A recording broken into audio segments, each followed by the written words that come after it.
Well, the title game's over, and that means we're starting to work towards next season. We got the champion crowned, and they were the team that spent the most money. We'll get into all that right here on Cover Crimson, brought to you by mybookie.ag. Let's go.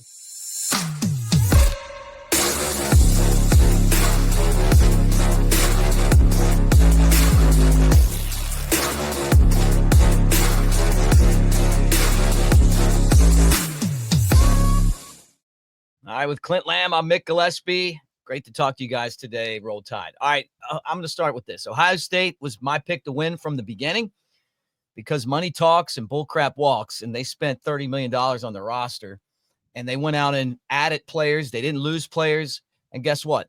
At the end of the day, they got to the college football playoff, and they just hit the gas, and nobody could stop them. Yeah, I mean, it was the score didn't really indicate how lopsided it was. Now, granted, Ohio State did start to kind of blow it there at the end. At one point, I was like, can you imagine what the narrative is going to be if Notre Dame finds some way to come back and win this thing for Ryan Day? After spending all that money, everybody's kind of got you as a shoe-in to win the national title. You've got the massive lead. You're dominating Notre Dame. Like, it was so painfully obvious that really the only time Notre Dame had like any sort of sustainable success within the first, 2.5 quarters was really that opening drive where they went almost 10 minutes, 18 plays, I believe it was. And like half of those plays were Riley Leonard runs. I mean, he was kind of just running himself into the ground from the opening drive. And it was like, okay, if they can do that and keep Ohio State off the field, they might have a chance. But you knew based off of the way that Notre Dame plays defense, it wasn't a good matchup for them. A lot of man-to-man coverage. Teams that Notre Dame had played, they didn't have the ability to exploit that because they didn't have the wide receiver play. Georgia didn't have the ability to do it. Penn State didn't have the ability to do it. Ohio State did. And so you're like, okay, I don't think they're going to be able to stop Ohio State consistently. And Ohio State, I think, opened up with 4 straight touchdown drives, which ran into the second half. They only had 3 first half drives, but every time they touched the football, they were scoring. But it just, it was an interesting game, Mick. Mm-hmm. Yeah, it was. Well, I mean, it played out exactly like I thought it would. And honestly, the playoffs did as well. But at the end of the day, if you invest to keep your roster together, and that means not just the star players, but keeping all of the secondary guys, all those players that left for other schools that didn't play a lot last year for Alabama, they would have played this year. Those losses hurt. And then you go out and add star players like Judkins and Downs and other guys.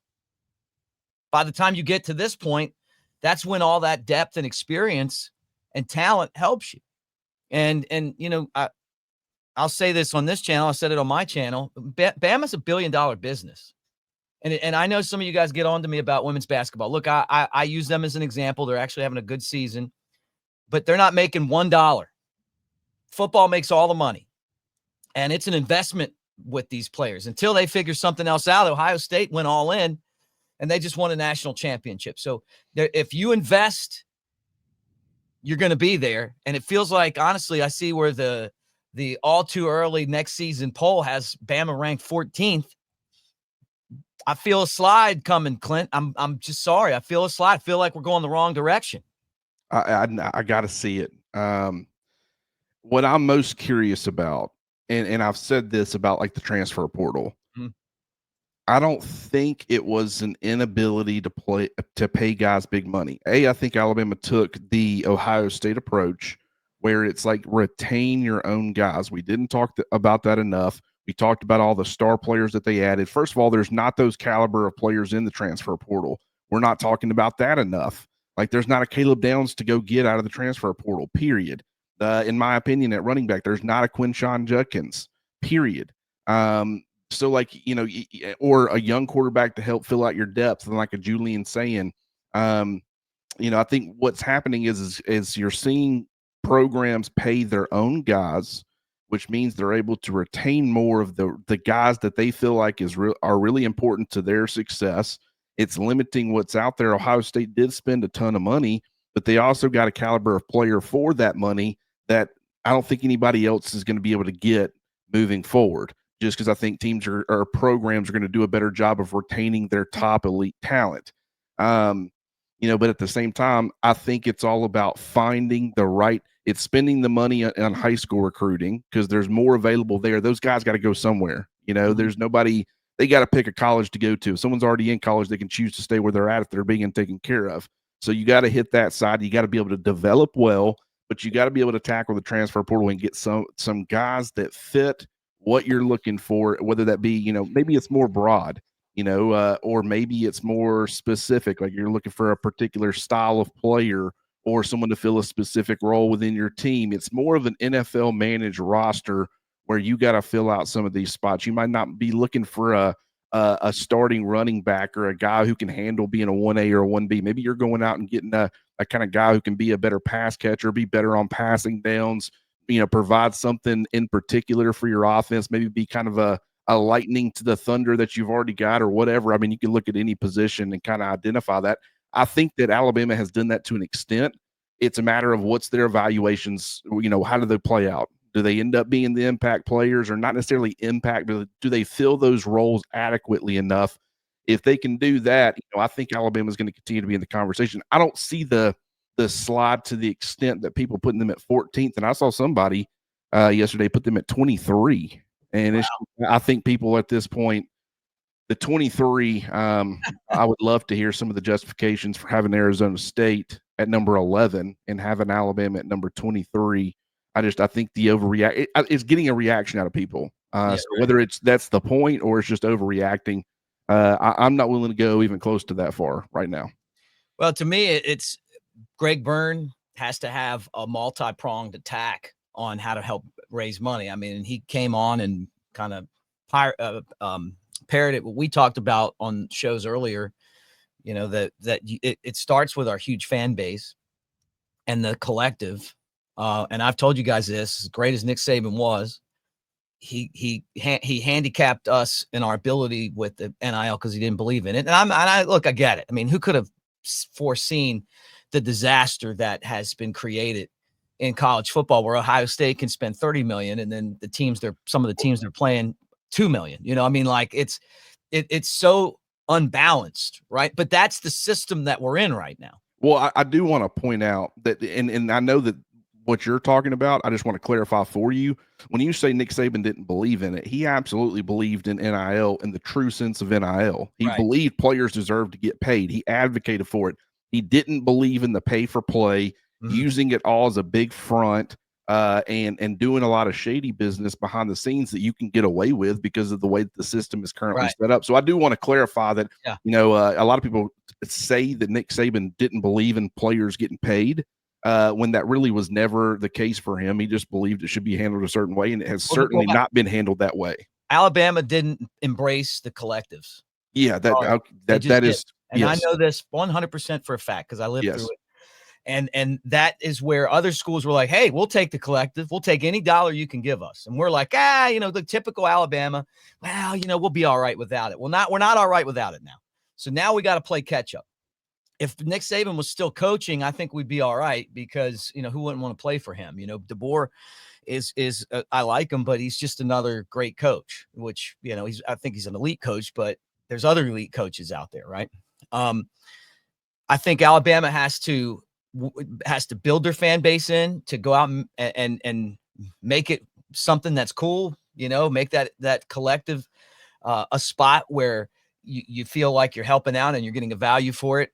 I look at what Tennessee's proposed doing and adding a tax to their tickets. Look, I know we already spend a ton of money on tickets, and then I've had them. And then you got to buy, you got to pay you got to do a deposit. I mean, a donation to even get the tickets. And then you get a schedule of crap games in there that you can't even sell the tickets for even close to the face value. I've done it. I know. Look, I've been a season ticket holder and I graduated from Alabama. I get it.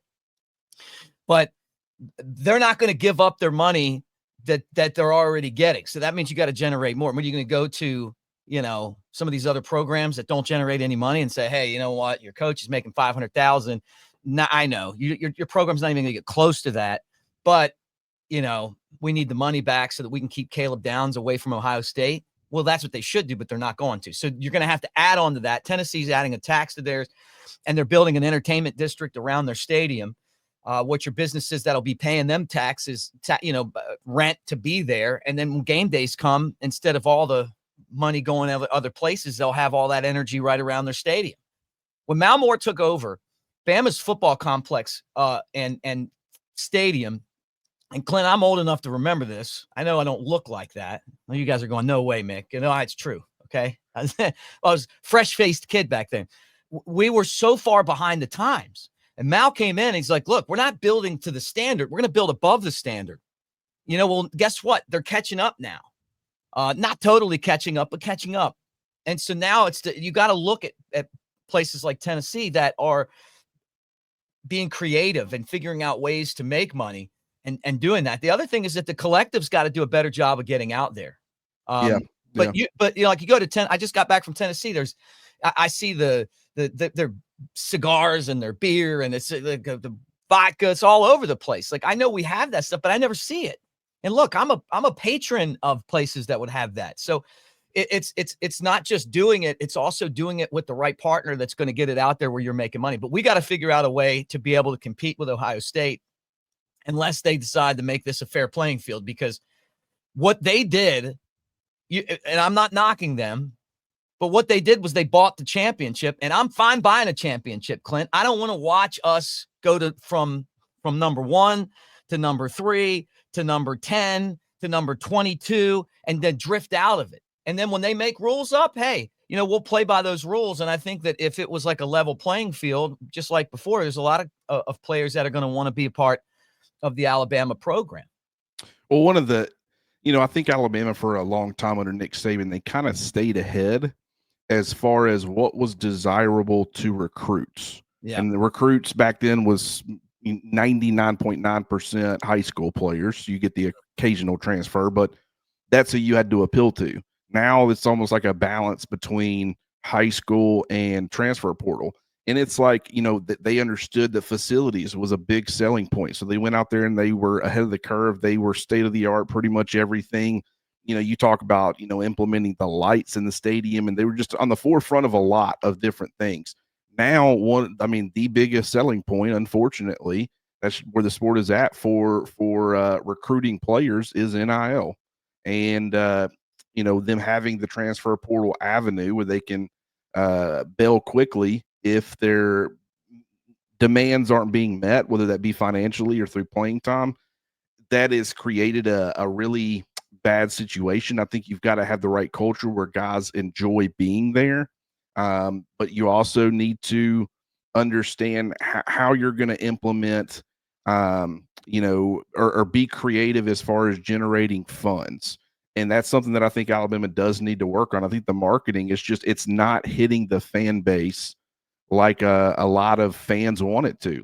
I think fans would be more willing to give if they felt like they were a part of something, but they don't really feel included. It's more of you guys are just an avenue for us to make money and be able to pay these players, and you'll get to enjoy watching them. And I'm not saying that Alabama doesn't feel like the fans are a part of things. They certainly do, but I feel like they could do more to make the fans feel more involved, where they felt like it was more of their team. And they could, I think that would change the mindset. Like, for whatever reason, Green Bay Packers fans just hand over money when they do those stock things. Yeah. You're not really a shareholder. You're just handing over, but they figured out some creative way, and they give fans this little piece of paper that you can hang on your wall that says you're a part owner of the Green Bay Packers, even though it's not even remotely true. You're part of zero shareholder meetings or anything like that. But like, fans eat that stuff up because it's like, I donated, I'm a part of this, and this is me, being able to show friends and stuff. It's a great memorabilia piece to have in your man cave or whatever. Say, hey, I'm a part owner of the Green Bay Packers. Like, just that's something that they can do that no other NFL team can do. And it's kind of crazy how that's worked out. But it's like things like that. You got to get creative and figure out a way to get fans involved, and not involved in the sense of, hey, be our money bank. It's, hey, be a part of this process with us. Alabama's got some work to do on that front, in my opinion. Yeah, well, and it's not just at Alabama, but you're right. I mean, like these NIL deals, what the hell are they doing for the money? What And I know that's what you were kind of the point you were making with Nick Saban. We all agree with that. Yeah. They're not earning the money. I mean, 100%. unless that playing football is earning the money. And I don't know what's going to happen with this plan to distribute $20 million to the athletic departments, because that now, the Department of Education is talking about Title IX. Unless you have Caitlin Clark, your women's team isn't making any money. I'm sorry. I mean, look, it's just the bottom line. And we're not talking about fairness here. We're talking about competitiveness and the people that bring the money to the table. And I took economics at Alabama. Sorry, I got my minor. I've said that before. It's simple. If you're Ryan Williams and somebody's willing to pay you $3 million and somebody else is willing to pay you $3.1 million, then you're worth $3.1 million, right? And if you have a sport that nobody shows up to, or that the tickets aren't that expensive, or that the cost of doing the sport come in right here with what you make, then that's losing. Yeah. And for Alabama, it's football. I try to put basketball content up. You try to put basketball content up. You guys are finicky. You like a little of it. Like March, you fill the bracket out, you're in. But when it comes to football, that's what this fan base is built on. That's what the state's built on. The economy's built on football. I've said this before. And the reason I'm talking about that today is because Ohio State won the championship because they bought the team to win the championship. They bought the team. They had better players than everybody else. They had a better roster than us. They had a deeper roster than us. They went out and bought our best player. And then they went out and bought Ole Miss's best player. And they did that to a bunch of teams. And they kept their guys because they had money. And where'd that money come from? Who the hell knows? I don't know, Clint. Did it come from their $1 billion business, or did they just have like random fans give it to them? So that's my point. We don't even know, but what we do know is that they're champions, and we're picked to come in 15th or lower next year. Yeah, I mean, and to your point about, I've said this on another channel. I went on a video as a guest, but I'll say it here because I think it's important. I know for a fact, for 100% absolute fact, through people that I've talked to, programs around college football, they are paying guys NIL money, and they're trying to find something for that player to do to justify getting paid those NIL funds. Yeah. Which means the reason they're getting the NIL funds has nothing to do with appearances or exactly nothing. It is strictly pay for play. And it's like, hey, we need to figure out, we need to get this guy on some podcasts. We need to get this guy on some commercials. We need to get this guy to start posting, things on social media for this company or that company. We need to find companies to connect them to our players, or we can justify giving them the money that we're already giving them. It's not that they're not getting it. It's that they're not doing anything to actually earn it other than playing football for X university. And that is happening all over college football right now. That's what some programs are very worried about, is when they start coming and asking, hey, what are these players doing for these things? How are they generating this revenue for themselves? A lot of schools aren't prepared to have somebody start, turning over some stones and trying to figure out where that money's coming from. And it can come through your collective, but they got to be doing something to earn that. You can't just say, hey, here's your 10 million, like Bryce Underwood. I mean, and they can, I guess, justify any amount of payment to him for the most part. But I mean, he's going to have to do something to earn $10 or $11 million, period. Yeah, and he's not really doing it other than he signed on the dotted line to play football at Michigan.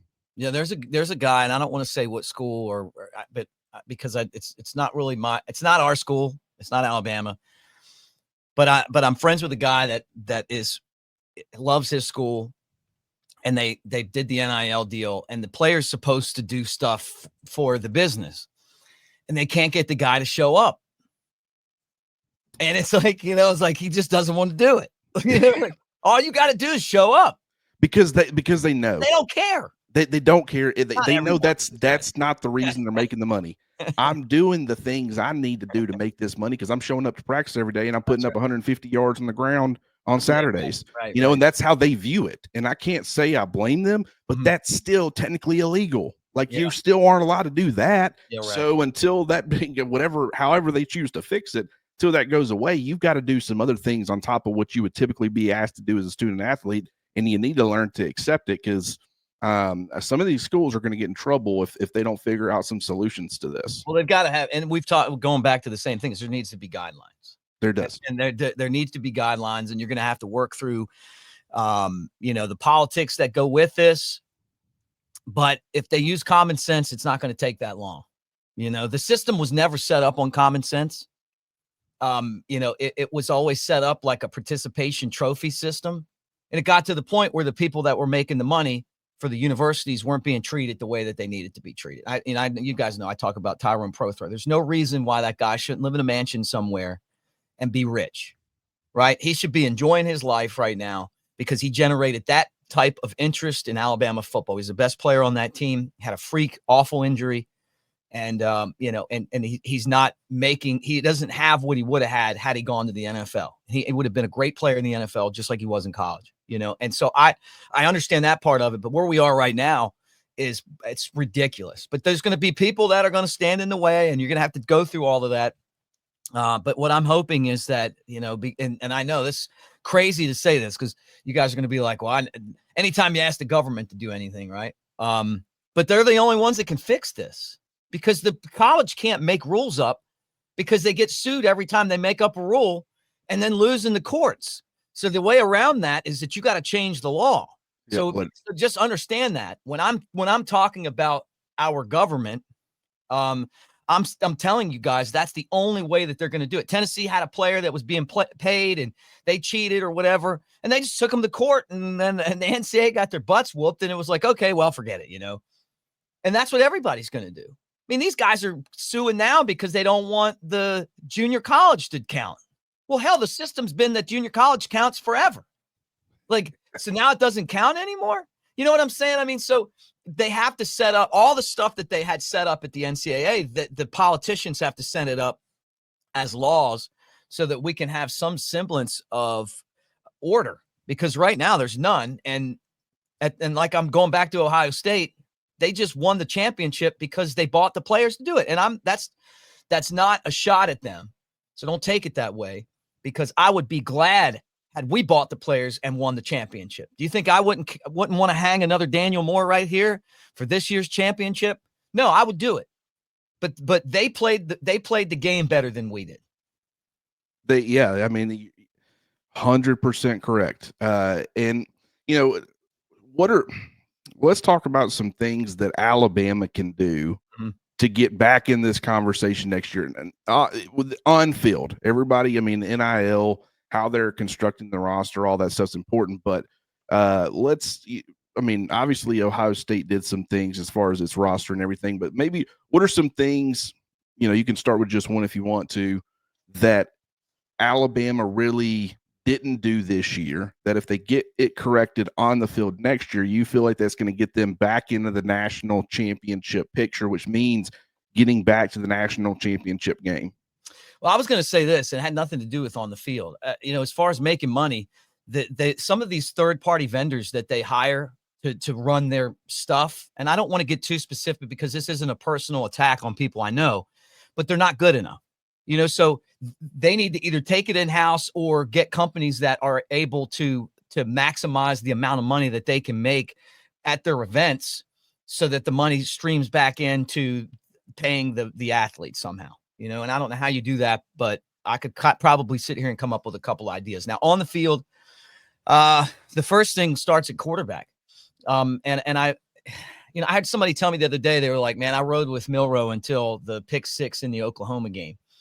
2 of the last 3 games that he played were 2 of the worst 3 games that I ever saw him play. And I felt like effort was a problem. And I don't agree with Coach DeBoer. I didn't see a fight in his eyes. What I saw was somebody that was either confused or lacked the intensity that it takes that made him the great player that we love to watch. And I hope that, that he's able to refine that. But the Michigan and the Oklahoma games weren't up to our standard. We've got to go back to having quarterbacks like Bryce Young and Tua and Mac Jones and Jalen Hurts and, that list of guys that are going to be able to go out there and lead this team not just when they're ahead, not just when things are going good, but when things are going bad too. And that's why Ty Simpson's so important. That's why Austin Mack needs to be pushing him for that job. That's why Keelan Russell needs to come in and really contend for it. That's why when they're out, recruiting guys like Jared Curtis, a 5-star out of Tennessee that probably will end up at Georgia, but is a 26 recruit, 5-star guy you want to get, you got to keep pushing. That's the most important position on the field is the quarterback position. And that's in the NFL and that's in college. Here's what I love about Keelan Russell. Nick Saban was talking about Jaden Daniels with Pat McAfee. I think it was yesterday. And he felt like he was the best player in last year's NFL draft. And he told NFL teams that when they called him and asked about, hey, we're looking at this guy. We know you played against him. What do you think? He said that Jaden Daniels was the toughest player to defend that he had seen or Alabama had seen since Joe Burrow in 2019. So 4 or 5 years ago. Keelan Russell has some similarities to Jaden Daniels. But one of the things that Nick Saban talked about is that Jaden Daniels, and he tried to get this Jalen Hurts to do it, and he didn't do it enough. He was also talking about Jalen Hurts and kind of his inability to make plays in that game that the Philadelphia Eagles played. They ended up winning, but Jalen was hurt. He kind of struggled a little bit. But one of the things that he brought up was they tried to make him win from within the pocket in practice and get used to that. You are not allowed to run. You stand in here, you work on timing as far as, the rhythm and the passing game and all those things. You've got to be able to do that efficiently and effectively enough where it can complement what you do as from a running perspective. And he said that with the snow and with Hurts dealing with that injury, a lot of times where he becomes overly reliant on his legs and he can escape pressure and make plays outside the pocket. He didn't have the ability to do that through the conditions and his own personal injury, dealing with that knee injury or whatever. And so he ended up taking sacks in that game that he probably normally wouldn't have taken because he had the ability to get out of it. Jaden Daniels, one of the things that kind of made him special was he was one of the best running threats that we've seen come through in a while, but he could win from within the pocket. And when you look, Will Howard, he has mobility, but he can win from within the pocket. JJ McCarthy, he can win some from within the pocket. I would say he's somewhat limited. He was more of an on-the-move guy, and they were so run-focused that it really didn't matter as much. But like Stetson Bennett, improvisational guy, was kind of undersized, but he could win from within the pocket. But then you start looking at like Mac Jones and Joe Burrow and Trevor Lawrence. Jalen Hurts was a guy who couldn't really win from within the pocket in 2017, and to win the national title to get over the hump, Alabama had to turn to a true freshman in Tua Tagovailoa who could win from within the pocket. Deshaun Watson had mobility but could win from within the pocket. Jake Coker, Cardell Jones, Jameis Winston, AJ McCarron. Just you start looking, you have to be able to win from within the pocket. And what I love about Keelan Russell is that he has the mobility factor. He can be a dynamic runner, but he isn't overly reliant on that like a lot of dual threat quarterbacks are, especially early in their careers. And that is one thing that sets him apart is he will be able to use that as a weapon. Like when you get down in the red area and, you have to be able to make the defense respect your legs and add that +1 element.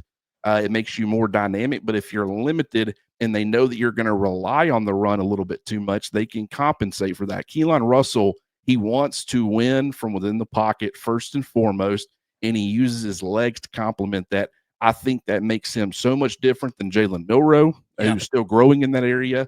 I think that makes him different from a Jalen Hurts when he was Alabama's starting quarterback. It's very Bryce Young-esque. I think he's more of a mobile threat than even Bryce, but Bryce was considered a dual threat guy. But how often did he take off and run? Yeah, never. He was always trying to. The only thing he'd do is escape, extend, but he was throwing the football. But you had to respect his legs, and when he needed to rely on it, like Georgia in that 2021 SEC championship game, Alabama was short on running backs. They really didn't think they were going to have much of a complimentary run game. In that first half, he was finally willing to kind of take off and run with the football, and he made Georgia pay for it. But like that's what I love about Keelan Russell. I think Ty Simpson's got some of that too. Austin Mack, I think he's probably got a little bit of that. He wants to win from within the pocket. He's not overly reliant on his legs. I think that's going to make this Kalen DeBoer offense look a lot more effective and efficient in 2025. Well, look, and I love the fact that Austin Mack came with these guys from Washington, because this season felt like, because of Milroe's status on the team, that we were going to ride or die with Milroe. And we died with Milroe, right? He should have been benched after the pick 6 at Oklahoma, right? Hey, if you don't want to get out and make a tackle, let's let somebody else get in there. But they didn't do it, and I get it. It's like, look, the guy was, when we needed somebody to be there for us, he was there for us, right? When everybody was transferring, this was his season, and the season ended up basically living and dying on his effort. And that really meant dying, because Oklahoma and Michigan. If Simpson doesn't get it done, Austin Mack, it's not like they're not going to be willing to throw this guy in there. And I think that makes us a more effective team, because nobody's position, I don't care who you are, should be guaranteed. The only thing that should be guaranteed is that you have to put effort and have success to be able to hold your job. And that's all of us in everything that we do. But it didn't feel like that was the case this year. You kind of tell me what you think, Clint, but going back and watching the Michigan game over again, watching the Oklahoma game over again, as much as I like him and I hope he has a great career, and you guys know that, those weren't up to the standards that he set for himself. Well, I think there was times where he was ineffective. And it was against certain defenses because of the elements that he brought. Now, granted, him kind of starting to struggle with the vertical passing game, like that was such a strength of his for, definitely all of 2023 and really the start of 2024. And it was so effective for so long that even when it started to falter, teams still respected it for quite a while. And I don't think they ever stopped respecting it. I think that's kind of what helped make Alabama's offense work in certain games. But when you have a defense, and it's tough to stop the run and stop the vertical passing game, but if you have a front seven that is capable of limiting the rushing production, and with limited numbers, and they can start to focus just a little bit on that vertical passing game and making sure, because a lot of times, like, Milroe's not going to throw it if the opportunities aren't presented, like pre-snap. If it's a split safety look, how often are you going to still just chunk it down there vertically because you got guys playing over the top? It's a little bit more difficult. And so there would be, and this wasn't against everybody. Like, you had to have the ability to stop the Alabama's run game, including the quarterback, with somewhat limited numbers in the box. And if you could do that, which there were defenses who could, then Alabama's offense in general just would really start to falter. You've got to be able to do so. You got to change some things up and be able to attack somebody in a different way. Like, you look at some of the most successful offenses that Alabama had, they were really balanced, and it wasn't really from a statistical standpoint. Like, you look at 2020 with Najee Harris in the run game.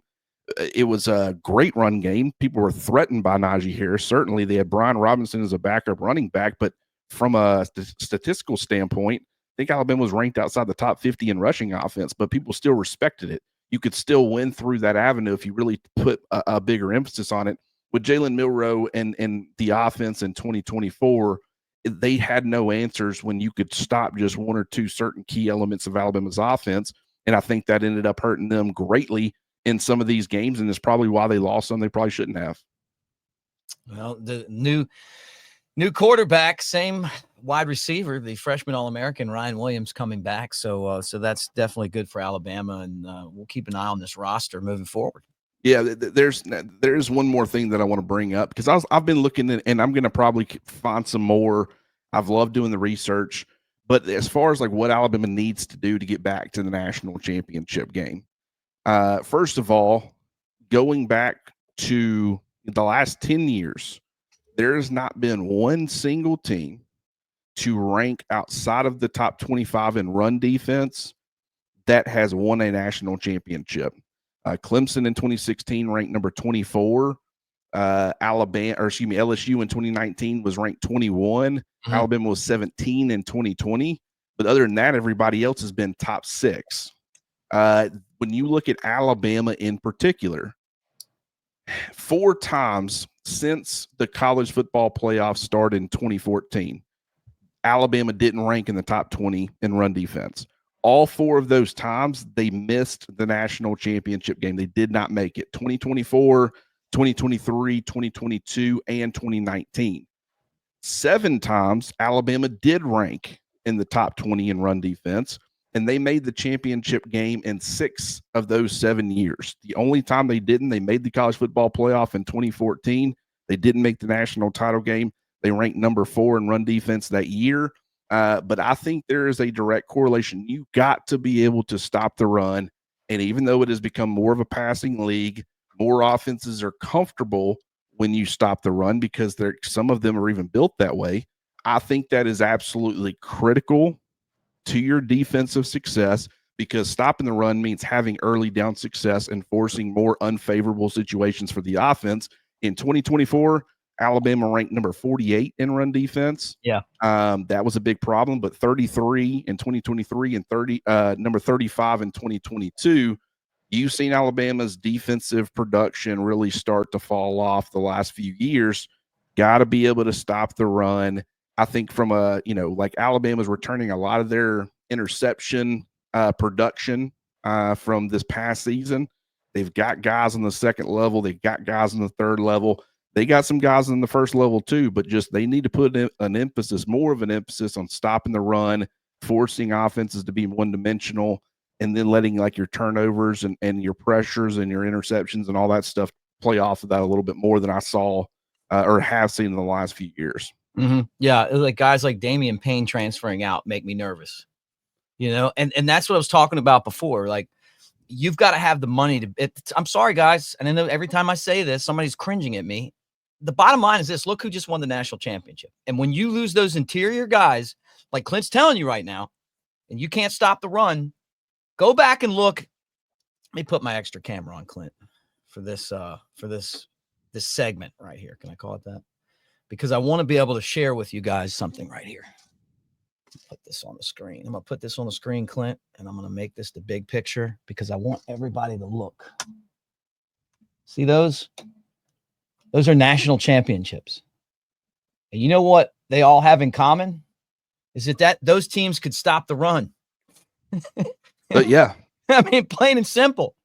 That was always Nick Saban's number one goal. Remember? Hey, we're going to stop the run and then figure the rest of it out. But you're not going to run on us. You remember that we played that guy Leonard Fournette? Remember him? I heard him on a podcast running his mouth.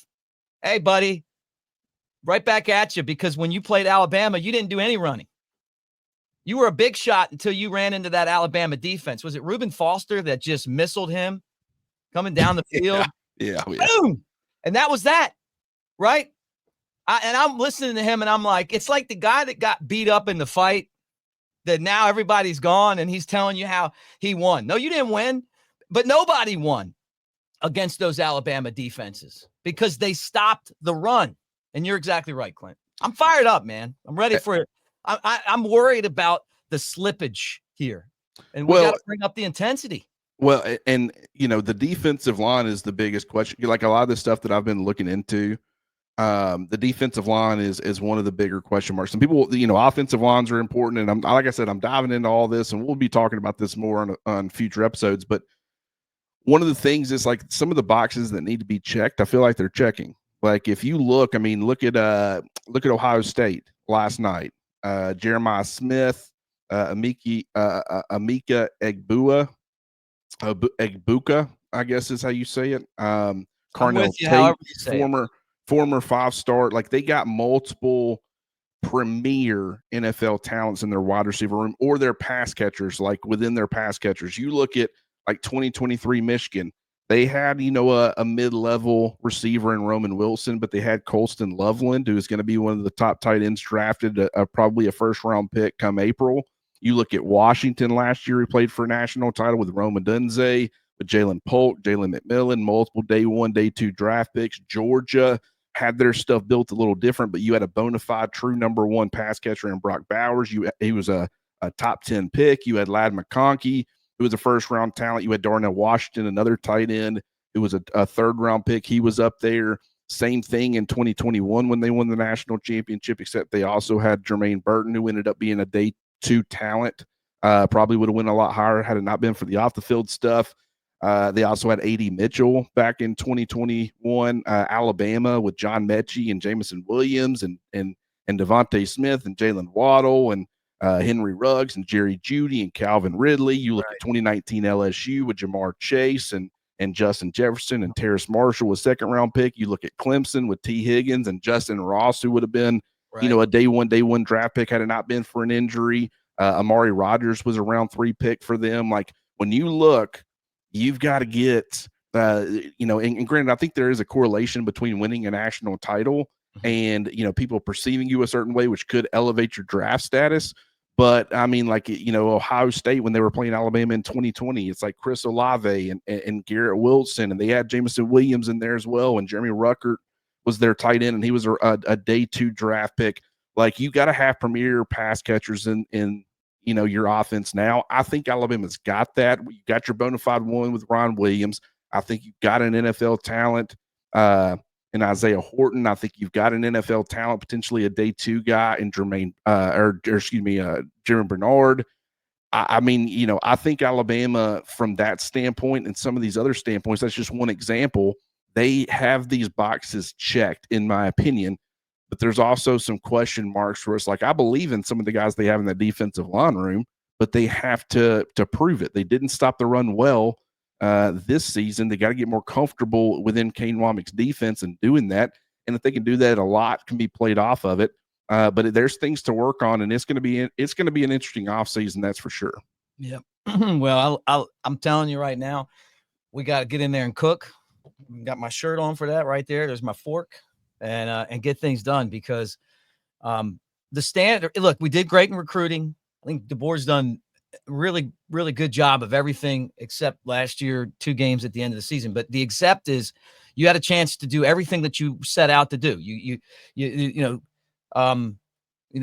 I don't want to use the term on here, Clint, but pooping the bed. I'm going to use that for the people, earmuffs for the kids. And that's never stopped me before. We pooped the bed against Oklahoma, or we'd have been in the SEC championship game and we'd have been in the college football playoff, right? Instead of playing Michigan in some crap bowl game. Okay. So that needs to be our standard. And the only thing I want to take exception about you said is that let's not get to the championship game. Let's win the championship game. What do we need to do to win the damn championship again? Like that should be the goal at Alabama. I'm sure at Auburn, it's like, hey, can we just get there? Man, we're not a get there school. This is a win it now school, right? And it's like, that's how it's always been. That's when I got to Alabama, that's the first thing they teach you. And we're not running down and tearing these goalposts down because we're the standard. And if that's not what Coach DeBoer and his staff are working towards every day, then go get somebody else. I think they are, but I'm just saying. I think they are. If we ever lose that, then we're in trouble. I love Nate Oates. You know what I love about Nate Oates is every single time he's up there, what's he talking about? The Final Four and being a champion. Every day. And when they lost, it wasn't, I saw the fight in their eyes. He said, this was disgusting. Yes. Because this wasn't up to our standard. And then they go to Kentucky and they beat a really good Kentucky team in a great basketball game. We'll see what they do tonight. And I want to transition to that, Clint, and just kind of get your opinion on this or thoughts on Bama versus Vandy. But a fiery start to this week for me. I know. Yeah. And that Nate Oates is such a great example because he's kind of, his standards are high. Mm-hmm. He knows what this team's capable of. Now, granted, I think there's some realism with coaches sometimes, and I think that realism is beyond what fans realize. You might understand some things about your team that the average fan doesn't, and that you're limited in way more ways than fans realize, and it makes your standards for that particular season maybe a little bit different. Like I think Nick Saban was really proud of the job they did in 2023 with that team because he knew their limitations. And that doesn't mean you can't get to the playoffs. Like you can overcome some of these things, but he knew that really they had no business making it to the playoffs with where they were limited last year.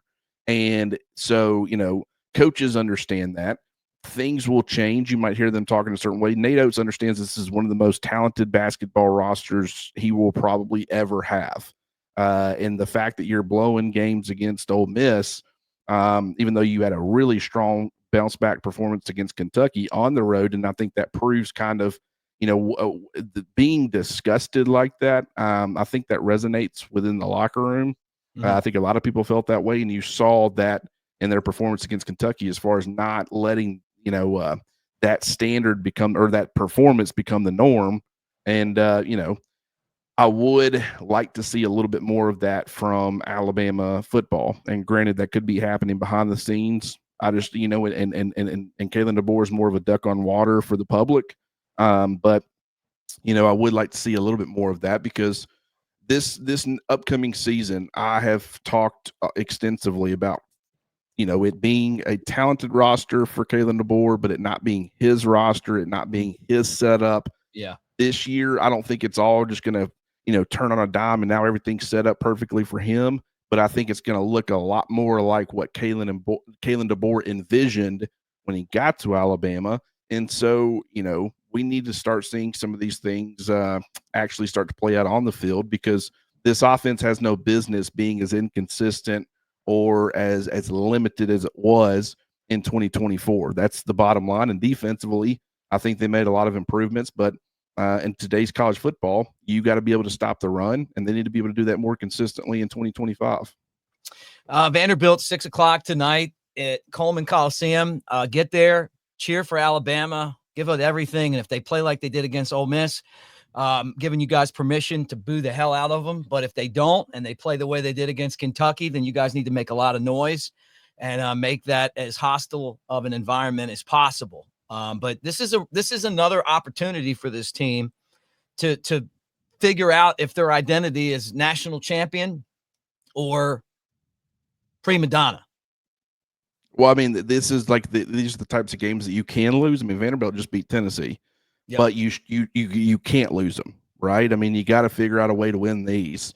And so like this will be a good test. Like Nick Saban, he was talking on the Pat McAfee show about that too. They were asking him about getting this team ready and anxiety and stuff, and he made the comment, I was always more anxious about those teams that we were like heavy, like favorites. Like everybody thought we were going to beat them pretty handedly, but I knew that they were good enough or talented enough that we could have some problems. Like those always were the games. Like if it's, top 5 national championship team, all eyes are on that. They typically perform pretty well. Yeah. It was more so of those games where it's like, man, they're number 15, kind of like Ohio State last night, where they just going in, everybody thought they were going to destroy Notre Dame, and for the most part they did. But he would be nervous because it's like, I mean, Notre Dame's, they're a good enough team where if we don't handle what we need to handle, they could absolutely beat us. That's what gave him the most anxiety. I think Vanderbilt is kind of one of those types of games for Nate Oates tonight, because they're capable of beating Alabama, but if Alabama handles its business, Alabama is capable of absolutely blowing them out. Yeah, Friday about noon, Coach DeBoer needs to go grab Nick Saban, take him down to City Cafe, get my favorite meal, which is chicken livers with I love chicken potatoes, livers, candied yams, Ooh. Stuffed eggs with some diet Mountain Dew. I mean, I've been doing that since I was a KA at Alabama, going way back. And he needs to say, hey, Coach, what do I need to do to get ready for those games where we're a big favorite, and to get the team ready? Because that to me is, in essence, what Coach DeBoer didn't do last year that cost Alabama a chance to be a real thorn in some of these team sides in the college football playoff, because Bama's best was as good as anybody's best. Don't change. Yeah, but I'm glad I know that. A lot of people are going, you two like chicken livers? Yeah, we do. And the other thing I want to tell everyone before we get off here is that snowpocalypse is actually here in Fairhope, and it's snowing. So I've got to walk from the studio in the house in the snow. This could be the biggest snow that has come down to LA since 1973. Clint, you were just a young guy back then. I wasn't even born yet. I was, quite Think young. about that. If we get over 3 inches here, it's the most snow I'm that's I'm kind of mad at the weatherman. It's not their fault. It's the models, but that line was right above the Birmingham area, and in my family up north in North Alabama, we're like, man, we're upset. We're going to be really disappointed if we don't get snow. And I'm like, I hate it for y'all, but y'all sometimes get snow and we don't, so I'm pretty pumped. And then just slowly over the course of the weekend, every day I'd get on Twitter and look at James Spann, and that line would be moving just a little bit lower. And granted, I'm in Chelsea, so I'm on the lower end in Shelby County. So it was right there until I think Saturday night, maybe Saturday night update or Sunday morning update, one of those two.